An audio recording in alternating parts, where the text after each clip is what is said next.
Alors que nous poursuivons notre voyage épique à travers l'unique histoire de la Bible, nous avons découvert un homme très doué, Joseph. Il vit avec humilité et marche dans la fidélité. L'histoire de Joseph interprétant des rêves en prison est puissante.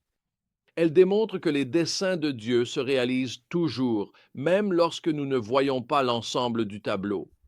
Elle illustre l'importance de rester fidèle et humble en faisant confiance au fait que Dieu agit, juste dans les coulisses.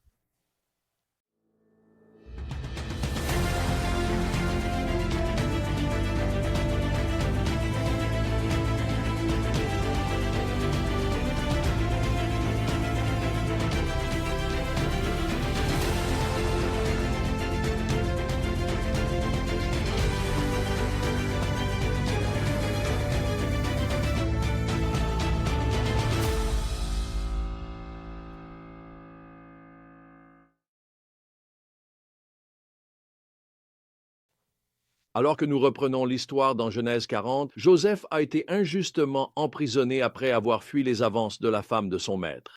Il aurait facilement pu devenir amer ou perdre espoir, se demandant pourquoi Dieu avait permis une telle épreuve dans sa vie. Au lieu de cela, nous voyons un homme qui continue de marcher avec intégrité et dépendance envers Dieu, même dans l'obscurité du cachot. Et c'est dans ce cadre improbable que Dieu orchestre un rendez-vous divin.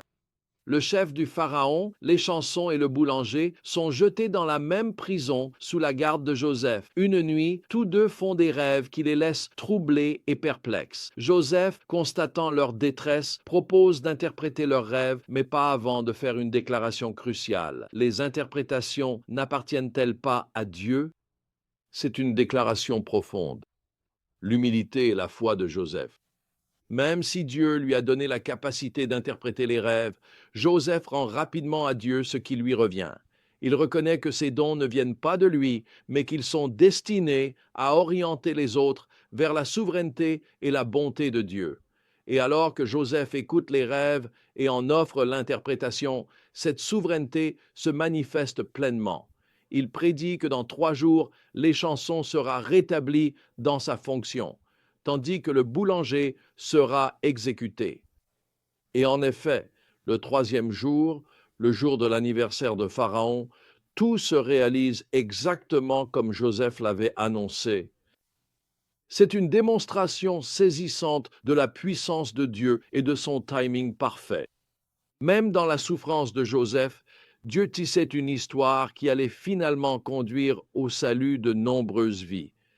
La réhabilitation de l'échanson allait plus tard s'avérer déterminante pour la libération de Joseph de prison et son ascension au pouvoir en Égypte. Mais à cet instant, tout ce que Joseph pouvait faire, c'était faire confiance et rester fidèle à ce que Dieu avait placé devant lui. Il y a tant de précieuses leçons à tirer de ce chapitre à bien des égards. Tout d'abord, nous voyons l'importance de l'humilité dans la gestion des dons et des opportunités que Dieu nous accorde. Il est tentant de s'attribuer le mérite de nos succès, d'utiliser nos positions pour un profit personnel. Mais Joseph nous montre une autre voie, un chemin d'abandon continuel et de redirection des autres vers Dieu. Il comprenait que sa capacité à interpréter les rêves n'était pas destinée à mettre en avant sa propre sagesse, mais à révéler la sagesse du Seigneur.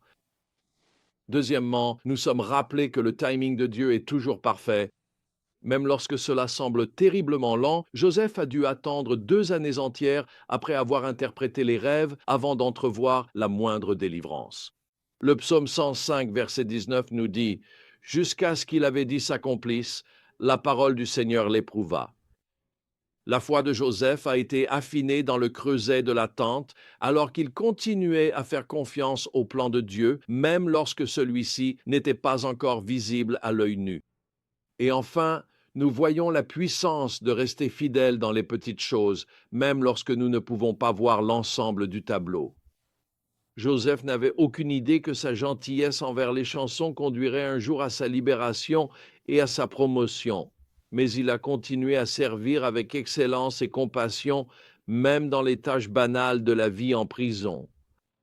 Sa vie nous montre que notre obéissance dans les lieux cachés compte tout autant que sur nos plateformes publiques. Je me rappelle une vérité puissante que ma femme m'a souvent partagée. En tant que pasteur, il m'est arrivé de prêcher et de voir beaucoup de personnes venir à la foi en Jésus, et d'autres fois où personne ne répondait. Il est facile de s'attribuer le mérite des succès et de se blâmer pour les échecs, mais ma femme me rappelle doucement, si tu ne prends pas le crédit lorsque beaucoup de personnes répondent, alors tu n'as pas à te blâmer quand personne ne le fait. Ton rôle est d'être fidèle à ce que Dieu t'a appelé à faire. Laisse-lui le soin de s'occuper des résultats. Leçon que Joseph avait profondément intégrée. Que ce soit en prison ou au palais, il s'est concentré sur l'honneur à rendre à Dieu et le service aux autres, pas sur sa propre plateforme. Et au final, c'est justement cette fidélité que Dieu a utilisée pour le placer en position d'accomplir l'incroyable dessein auquel il était destiné. Alors aujourd'hui, demande-toi, vis-tu avec cette même humilité et cette même fidélité? Utilises-tu tes dons et tes opportunités de manière à orienter les autres vers Jésus? Fais-tu confiance au timing et au dessein de Dieu, même quand tu ne vois pas tout le tableau? Marche dans l'obéissance et la foi, sachant que notre Dieu est toujours à l'œuvre, tissant même tes chapitres les plus difficiles dans sa belle histoire de rédemption. En gardant les yeux fixés sur lui, il t'utilisera d'une manière que tu n'aurais jamais imaginée, d'une façon extraordinaire pour son honneur et sa gloire.